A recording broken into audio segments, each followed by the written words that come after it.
Hi, I'm Christina, and this is New Ways Podcast.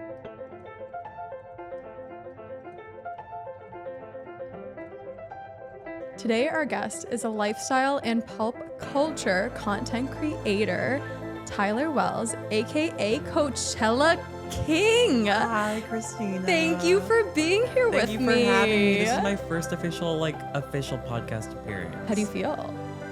Nervous but excited. I'm excited. I'm excited. Honestly, I was telling you, and this is something I'm truly excited for because I met Tyler on the roof of my building, not knowing anything really about this man. And I can say over the past few weeks that I have known him, he is such a genuine person. And I'm so excited to dig in and show the world who you are besides just your brand. Thank you. And it's been so amazing the short span I've known you. You've been so sweet and supportive, and we love you. I love you too. We love you. That's why this podcast is going to be so great, you guys. I can feel the love. And let's get into it then. You've had a crazy month, has it been? Like an entire month. It's been insane. Yes. But so much fun. This man has been to both weekends of Coachella when you were only planning on going to one. Mm-hmm. Is that correct? Yes, definitely only one. And it turned into two. Which turned into three. Well, yeah, because you had that not short encounter. You've had now many encounters with Paris Hilton out of the blue. Yeah. And she sent you to Stagecoach after that. She sent me to Stagecoach within 24 hours of her performing. She performed on that Friday and reached out on that Thursday being like, hey, would love for you to come live with me in the desert. Just from me putting it out there that I was sad I was missing Stagecoach, and I found out she was performing, and I was like, I'm so sad I can't be there. And then I see she follows and she comments, hey, come live with me in the desert. And then the next thing I'm there backstage with Jeff Bezos and Lizzo and yeah. And Benny Blanco.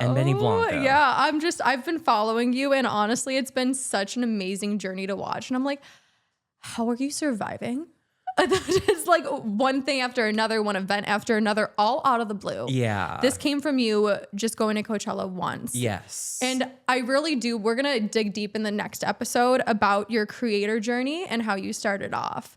But we spoke about this. What I love about this podcast and what I'm trying to do is I really want to get people a sense of who you are underneath your brand. Yeah. Everyone's got a story, right? Of course. And yours is a very interesting one also. Minus the Coachella, it's been crazy. Yeah. Yeah. So tell me about that then. Who is Tyler Wells? How did you start off, I guess, content creating? What sparked your interest in it? I've been on social media literally since MySpace. Like my first social media account was MySpace at the age of 8.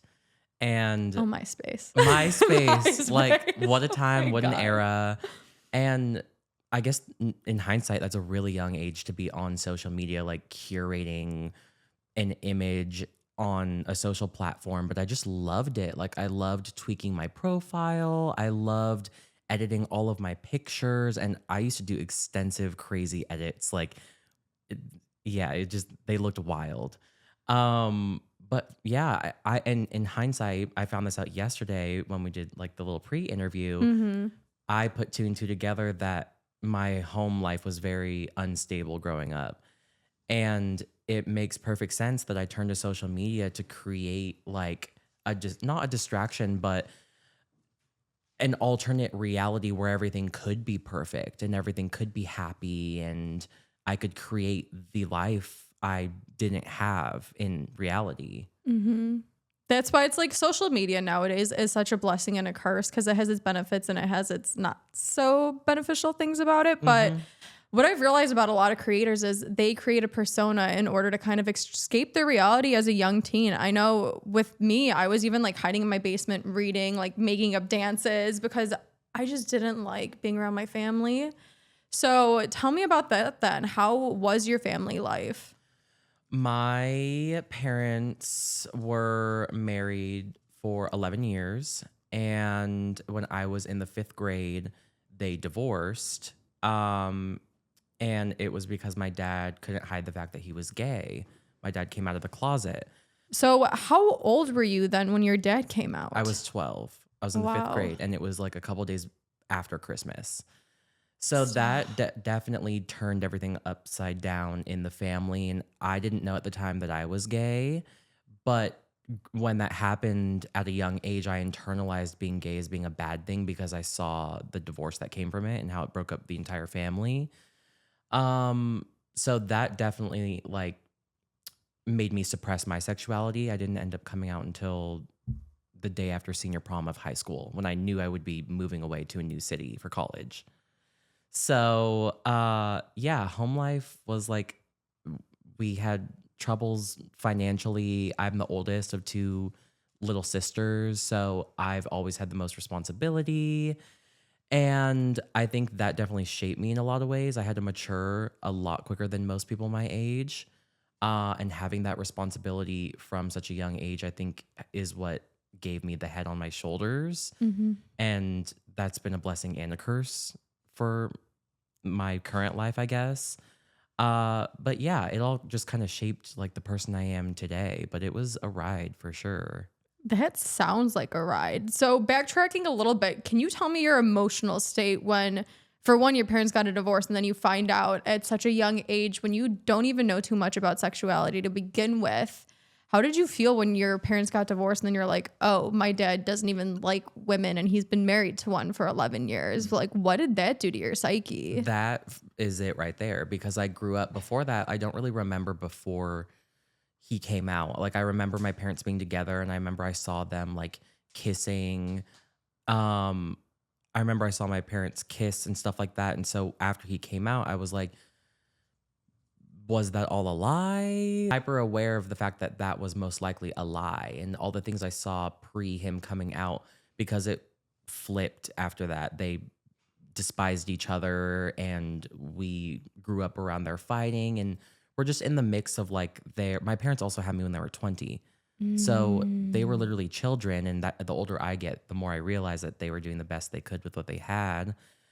So yeah, it was tough and it's no secret I turned to something like social media to escape from what was really going on in my real life. Yeah. Well, especially too, and I don't know if this was your case. I know a lot of people might relate to this, but when your parents have so much going on in their own life, in a way it can feel like you're overshadowed by their own trauma that they're creating by themselves. So as a child, when you really just want your parents' approval and you want their love and support, they're too fixated on their own life to even like give you the attention you need. So you feel neglected and you have to 100%. create that space for yourself in order to feel like you're worthy of being who you are. 100%.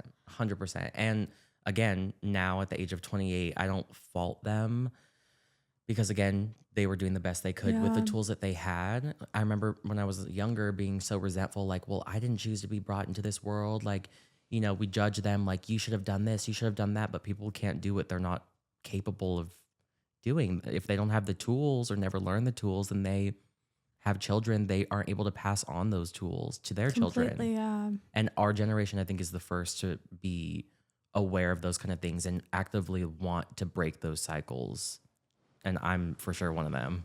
Yeah. And that's something that I'm so hopeful and grateful for these days is it's like, I do believe that you can only do the best with the resources that you do have. But once you do know better and once you are an adult, I'm sorry, your life is in your own hands. Mm-hmm. Like you can't play a victim mentality anymore. Right. Because it's just like there's no adult there telling you, no, you can't do this, no, you can't do that. You're the one now telling you, no, it's you up can't. to you and only Yeah. you. And it creates like you living up to your parents' standards that they created for themselves creates oftentimes we've talked about, right? Limiting beliefs. Because you like confine yourself to the box that they showed you, they created for themselves. And you're like, you get to be like, no, I don't want to live in this box anymore. Yeah. Like, screw that. I'm sorry, but it's not the life I want to live. Yeah. If anything, I'm grateful for my parents because I'm like, not to be this, but you're showing me what not to do. Exactly. You don't look happy and I want to be happy. Right. And even like the way my parents grew up thinking about money, like they even still to this day will say things like, oh, I'll never be able to afford that or I can't afford that. And I don't even want to be in the same room as thoughts like that anymore now. I truly, I saw the beliefs that I inherited from them and respectfully, no hate, but I don't want to think that way. And so I actively choose, like sometimes I catch myself with those thoughts and I'm like, wait, this isn't my own thought. This is something I've inherited from my parents or whoever. And I don't associate with that. I don't want that. Like, I choose to believe that money or whatever it is always coming to me. And once you align with that mindset, everything falls into place. It does. It does. Like I told you this, I'm a firm believer, whatever you believe, you're 110% right. I don't know. I believe in energetic law, and we talk about manifesting all the time and taking the necessary steps. But if you don't believe it, you're not going to even take the first step. Right. You're going to stay still. So question for you too then, how did you kind of flip that mindset? What made you be like, no, I'm walking and living my own path? I'm still doing it to this day. I'm still doing it. I mean, is there any trick, or was it just like you making that decision and doing your best to stick with it and move forward in a way that's like true to you? I think being in therapy for sure helps. Okay. And doing digging on all of this. Like, therapy helps you realize what you've inherited and what has been passed down consciously or subconsciously. And yeah, I mean, just a year ago, I realized that I had fallen into a pattern of being a caregiver because I had assumed that role as a young child. And then in my adult life became a celebrity personal assistant where I'm taking care of adult celebrities as a 25-year-old who barely, like, I'm still navigating life. You're like, I don't even know how to take care of myself Yes, sometimes. and hadn't been. So I'm still learning, like, what I don't want to hold on, what I choose to let go of. And we'll probably continue to do that until the day I die. Yeah. I mean, well, like, life is a journey, is it not? Like, the one thing that is consistent is the fact that nothing is consistent. So it's like, no, it's not. I love when people ask me this. They're like, when is it going to get easier? When is it going to go away? I'm like, babe, it's never going to go away. It's going to get easier though, because the more resources and tools you learn, the easier it is to handle it. But yeah, if you're lucky, you'll forever have some type of hardship because that means you're growing. Right. You know, so I love that you have that outlook on it. And then kind of following along the chain of events, let's talk about, in a way, you spreading your wings, right? Going to college, coming out, and for the first time, essentially owning who you truly are. Yeah. Back to that, I'm curious. When did you first know you were gay then? I mean, if we're really being honest, like, Yes, we are. Yes, we are. I've always from a young age, like, watched certain. You're okay. You guys, we have Howie in the studio, just letting you know if you heard that. If you heard a dog bark. You guys got mail. We've got from mail. a young age, I always watched certain X-rated videos. Okay. But I remember from a young age watching it and being like, no, I'm not though. I just watched this because whatever. Like, there was always an excuse. Like, I remember it going like phase to phase. Like, okay, maybe I would kiss a guy, but nothing more. I would never date one. Like, I remember having Were thoughts. you bargaining with yourself a little bit? Yeah. Okay. Because I thought it was bad because I saw how it broke up my parents and family. But it wasn't because of that. It was because they divorced. Like, divorce does that. If anything, it might have been because your father wasn't okay with owning who he was from the get-go. I mean, I'm happy, like, not to be this person in a way, I'm happy that he didn't, because now we have you as a lovely result of it, and everything does happen for a reason. Yeah, I say that all the time. Like, if he had been true to himself from day one, I wouldn't be here. Yeah. So happy he's living his best life. But I remember just as I got older, like 16, 17, it was really senior year of high school when I knew I would be moving away to Santa Barbara for college. I knew I would, because I got made fun of a lot in high school. Like, everyone knew. No matter how deep I made my voice, no matter, I hung out with all girls, like, everyone knew. So everyone was literally just waiting for me to come out. But I think knowing that I was moving away from my hometown really encouraged me to make that step. So I did, the day after senior prom, the day after taking one of the prettiest girls in my class to prom, someone who all the people who made fun of me and called me slurs, they wanted to go with her, and she said yes to me. And then I came out a day later.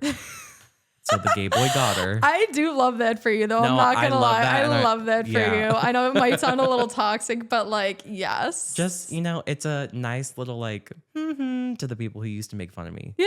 I mean, if anything, though, too, it just shows your character. I feel like that you can do something like that. And I guarantee you she chose to go with you because of who you are. You know what I mean? Aw. You're like, if everybody knows, but she still wanted to be there to like have a fun time with you. Yeah. Like that shows a lot. I'm like, or did she think I really liked her? I don't know. But you said she was supportive about it. Well, when I told her, Yeah. yeah. Anyway. I don't know. Anyways, you got the gorgeous girl. I mean, come on now. Yeah. So 2 days after prom, Yes. and then you decide to move away for college. What made you decide to go away?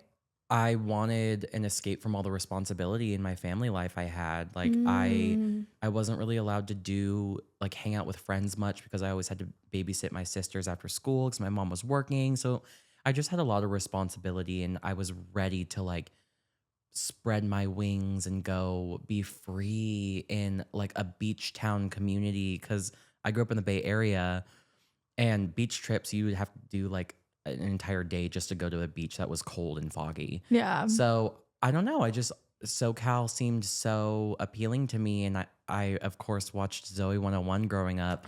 And the school where I ended up going, Santa Barbara City College, literally looks like PCA from Zoe 101. Did you know that before you went there? Yeah, yeah. Oh, so you did your I research? toured it and everything. I toured the campus. I looked at pictures. And yeah, so I ended up going there and I moved away to Santa Barbara in 2015. And it literally was a new chapter for me to be whoever I wanted to be as this new openly gay self. And literally that time of my life in Santa Barbara was the time to experiment and try all kinds of different things and just all the things I wasn't really able, like I didn't drink or smoke or do any of that in high school because I had so much responsibility. So moving away, I'm in a new town, I'm living on my own, I'm living for myself. It was just such an amazing, like liberated time. Yeah, for sure. You had to figure everything out and kind of navigate and find out like the life you want to live. So from speaking with you briefly though, it seems like, correct me if I'm wrong, it seemed like you didn't have too much of a plan, to be honest with you. You were kind of living by faith and everything did fall into place in the most unique, odd, but fabulous way. When I moved to Santa Barbara? Yeah, because you're like, I had no plans of being an assistant. Like, and that's No. essentially, it's all just like, you don't see how things are getting pieced together until you look back and you're like, oh shit, it's brought me to where I am today. Right. Because being an assistant was a huge part Yeah. of your life. Yeah. And you would have never got that opportunity if you didn't go to college, meet this person who introduced you to the family that you were going to first start assisting with. Yeah. So tell me kind of how that played out. I was a barista. So I started out as a barista in the Bay Area at Starbucks. That was my first job. And I transferred down to Starbucks in Santa Barbara. That's where I met my best friend Dia, who's over there on that couch. So yeah, everything did fall into place there. And in one of my city college classes, I met a girl in my class who I told her I worked at Starbucks, and all she said was I work for a rich woman in Montecito. Didn't think anything of it. The class ended. Months later, she texts me and she's like, hey, are you looking for a new job? And I was like, not really. Why? Out of the blue. Out of She the texts blue. you. Yeah. Okay. And I'm like, not really. Why? What do you do again? I forgot. And she was the family assistant to the Baldwin family, Alec Baldwin's brother, Billy Baldwin, and his wife, China Phillips. And I told my mom, and she listened to the band that China was in growing up, Wilson Phillips. And she's like, you have to do it. You have to do it. And I guess that was one of my biggest leaps of faith, was going from being a barista, my first job ever, to all of a sudden being an assistant. And they lived in Santa Barbara, so it like wasn't in LA. It was super chill, and I was like the family assistant, so I did things for them and for the kids, and it was probably the best job I've ever had, because from day one they just took me into their family, and China was the sweetest boss I've ever had, and like a family member, and she would cook for me, and it almost was like the mother figure I didn't have. Like she gave that like emotional love and support that I felt like I didn't have growing up, and it was a beautiful role, and I still talk to them to this day. But yeah, it was so different going from being like a barista to all of a sudden being an assistant. Like, but I navigated well because of how kind they treated me. Yeah. Yeah. I was going to say too, I feel like you probably handled that situation really well also because you didn't know it then, but like your childhood taking care of your siblings and at a young age having to have those responsibilities, Yeah. it made you kind of like the perfect mindset to do that for other people at such a young age. Because once I got in college, I'm like, even now I'm 30 and I'm like, sometimes I'm like, I don't even know how I get through my daily life. Sometimes, let's be honest. Yeah. But question then ended up starting out a little bit again is, what was going through your head when somebody offered you a job when you're like, I'm a barista. How the heck am I going to be an assistant? I don't have any past history in this. Honestly, I think it wasn't framed when I got that job as an assistant role. It was so like, I just work for someone who is famous. Like I knew who the Baldwins were, but the role didn't become a personal assistant like so hefty until I moved to LA.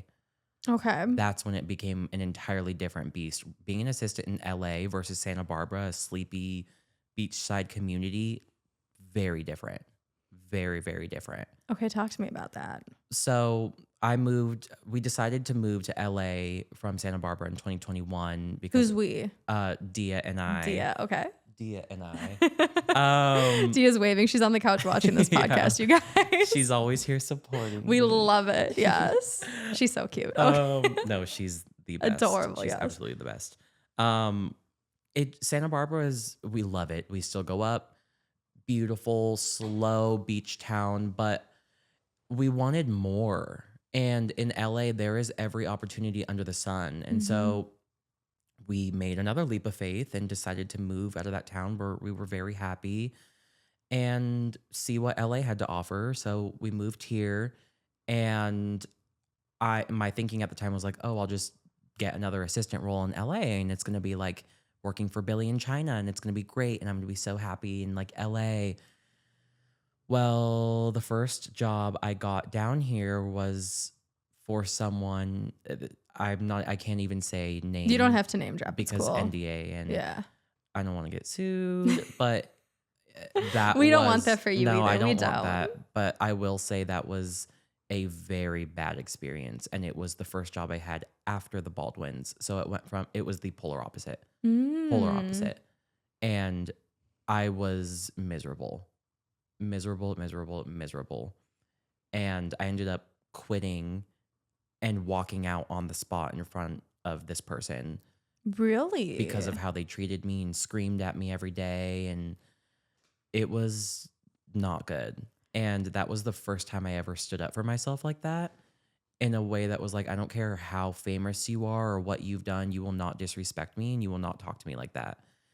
And it felt really good. Like I'm smiling right now, just like envisioning it, because I like slammed the door in their face and just like went home to Dia and my roommates and was just like, I did it. Like I don't work for her anymore. Like I don't have to be treated like that anymore. And yeah. Honestly though, good for you, because that's something I'm just like, I'm a very respectful person. I do consider myself that, but I'm sorry, if you're not going to treat me at least like a decent human being, I don't really owe you anything. No. I will treat you exactly how you treat me. And the thing is though, it's like, I will not sell my soul or lower my standards just to like make you feel happy for who you are. So on that note too, a few questions being like, I know some people listening might be like, that's unprofessional. This is a job. You should at least give your 2 weeks. Like it doesn't matter how they treat you. It does. We're all human and we deserve to be treated with basic dignity. And I had tried so many times to be like, hey, I don't appreciate the way. And I was always told things like, oh, back in my day, we were never allowed to say how we felt. We would have just been fired on the spot. And so like, there's so much more to it that like, trust me, I give like month notices when I quit a job normally. This was a different situation that like, if I didn't walk out, I don't know what I would have done. I was going to say, I know we'll get into it probably very shortly, but you were even telling me like your last boss that you did quit from like praised you for the way that you quit. Yeah. And you guys did have a good relationship, and it makes all the difference. Yeah. I don't like to burn bridges. Yeah. I mean, nobody does, but there does get a point where you actually have to stand up for yourself. Like you shouldn't have to diminish your own autonomy and who you are for somebody else. You shouldn't. And I want to ask then too, because a lot of people would probably be scared to do that, stand up for themselves. How did that make you feel? Oh, both sides of the coin. I was very empowered, and then it was, oh my gosh, I don't have a backup plan. I don't have another job lined up. And I know not to quit one job unless you have another, Mm-hmm. especially growing up with financial instability. But that was something my soul needed to do. I needed to escape that. And I did. And I was so traumatized from that experience that I was like, I will not be an assistant again. I went and got a job at Trader Joe's. Stop. Did you Yep. really? hmm Okay. And there was like a week between the background check clearing for Trader Joe's, and I had time to be like, am I making the right decision? Should I be an assistant? Like, assistant is way better money than Trader Joe's. And I took one last little like stab at applying for an assistant role. And on the morning of my first day, I got a call that my last boss was Sophia Amoruso. I can say that one because love Mm-hmm. her. She wrote the book Girl Boss, founded Nasty Gal, the vintage clothing company. I got a call saying that she wanted to meet with me on the day I was scheduled to start at Trader Joe's. So we met for coffee that morning. I did an interview with her, showed up for my shift at Trader Joe's, which was like 3 to 11. And 2 hours into the shift, I'm in the uniform and everything. And I get the offer. And so I have to go up to the manager and be like, I just got a better offer. I'm gonna go. Thank you for this. Thank you Yeah. for your Thank you for the time. opportunity. And I walked out and started with her the next day, and that was that. I like to think of that as divine timing, to be honest with you. I think it was too, and that role, even though it was the last time I was an assistant, taught me so many things that I am actively applying now as a content creator. Because Mm-hmm. I also I ran everyone's socials, also as a personal slash executive assistant. I wore so many hats. I shot all of their content. I edited all of their content. I posted all of their content, engaged with the community, responded to DM, everything. And for Sophia, I ran all of her brand partnerships, which really taught me and she taught me a lot about like pitching yourself and not being afraid to like DM or Yeah. email a brand and ask for what you want. And I watched her do that, and now I do that. And that's where the thing I've been saying the past couple of weeks is closed mouths don't get fed. And I think I Mm-hmm. learned Amen. that from Sophia because most people are like, no, like, I don't know. And I still am like that sometimes, but It's always no until you ask. right. Like you're scared they're gonna say no. It's still a no if you don't do anything about it. That's so Yeah. true. That's so true. So I love that. And if anything, too, I'm curious, did you know that all these things you were learning from her were actually gonna pay off significantly, like in the long run or where you're at right now? While I was learning them, Yeah. no, I just remember learning them and thinking this is really valuable stuff to be learning, like Mm-hmm. practical stuff to be learning. I didn't think I would become a full-time content creator. I always loved social media, but I was so stuck in being an assistant that I never had the time to be like, what do I actually want to do? Yeah. Like, what do I want out of my life? Do I want to be doing this? I know some assistants that are like 45, no shame to them, If it's what you want to do, it's what you want to do by all means. but I did not want to be in that as a 40-year-old not wanting to do that. Yeah. I was going to say, so kind of like full circle because you no longer work for her. And if anything, though, this is why I'm like, even if it seems at the time a little bit taxing, as long as you know yourself and you know where you're going, you'd be surprised how just putting yourself out there and like previous jobs actually are bringing you to where you need to be. So good for you for like, you're like, I don't know what this is, but it feels like it's working for me. And then when you're like, wow, I've gained so much from this, I realize what I gained instead of being in that mindset where like, this just sucks. Mm-hmm. I don't want to be here anymore. If you look for the blessing in disguise and then move forward, that's when everything kind of falls into place, I feel like. Yeah. And it's hard to do that when you're in it for Oh, sure. for sure. Yeah. But now in hindsight, I'm texting Sophia like, Sophia, you taught me everything I know. Not everything. But a I have lot, to give yeah. myself some credit too, but I'm texting her like, oh my gosh, I learned so much from you and now I'm doing this for myself. Like, thank you. Mm-hmm. And she's there rooting me on, and it's great to not burn bridges and keep those connections and Well, have we them. were even talking. We were like, I mean, it's such a cliche or such a thing in the United States where everyone's like, don't mix business and pleasure. Yeah. But at the same time, like, if you're not working with people that you trust and you genuinely enjoy working with them, what are you doing? Yeah. Because I don't think that a thriving business with negative energy and people that you don't support, trust, and want to see succeed, I don't think that's going to work out in the long term anyways. It's not sustainable. It's not joyous. And it's not like, I don't feel like that's not a productive environment. Right.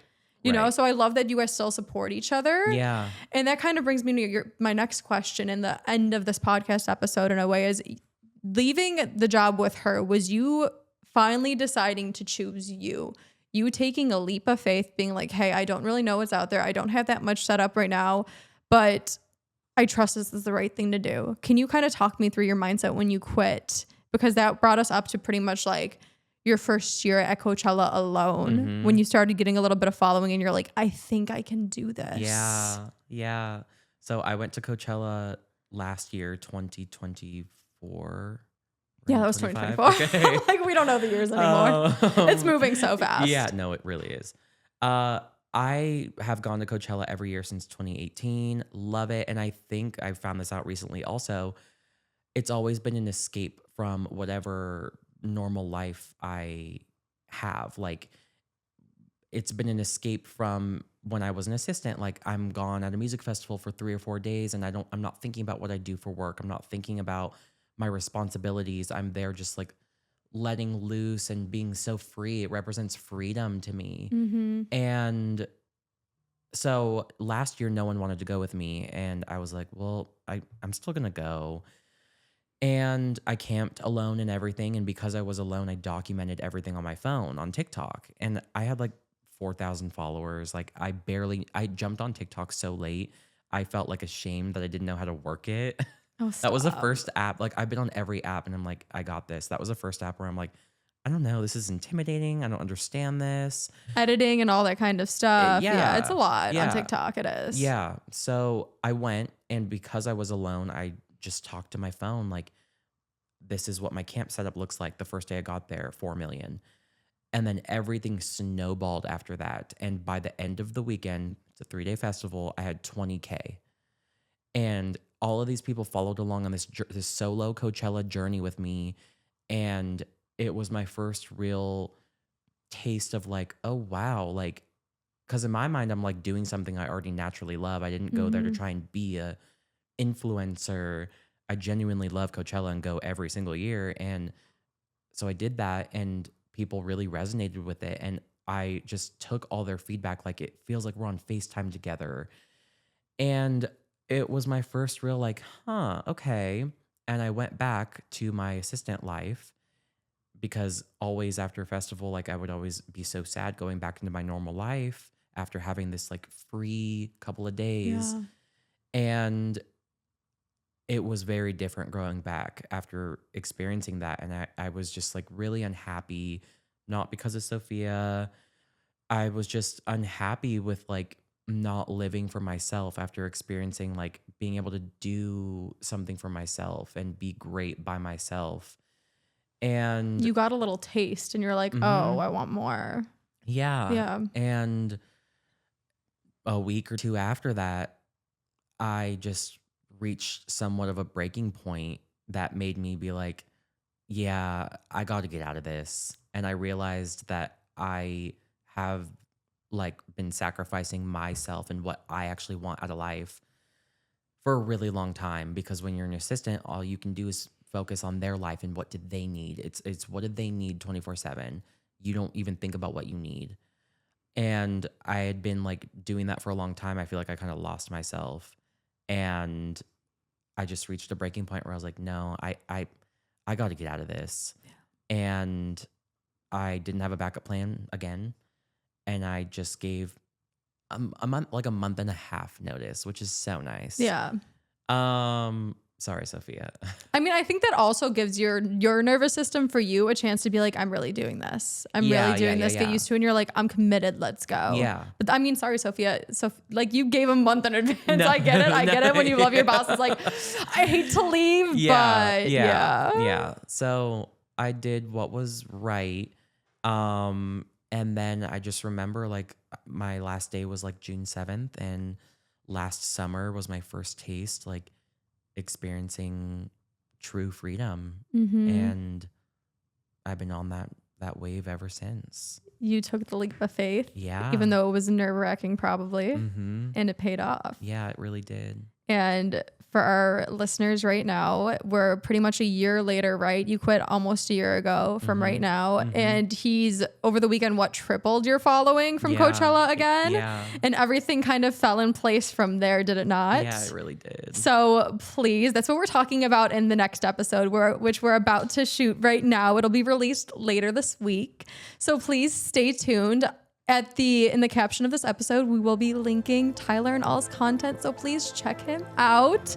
And thank you guys so much for listening. We'll see you in the next episode. Thank you, and I love you. I love you. Ooh, thanks, guys.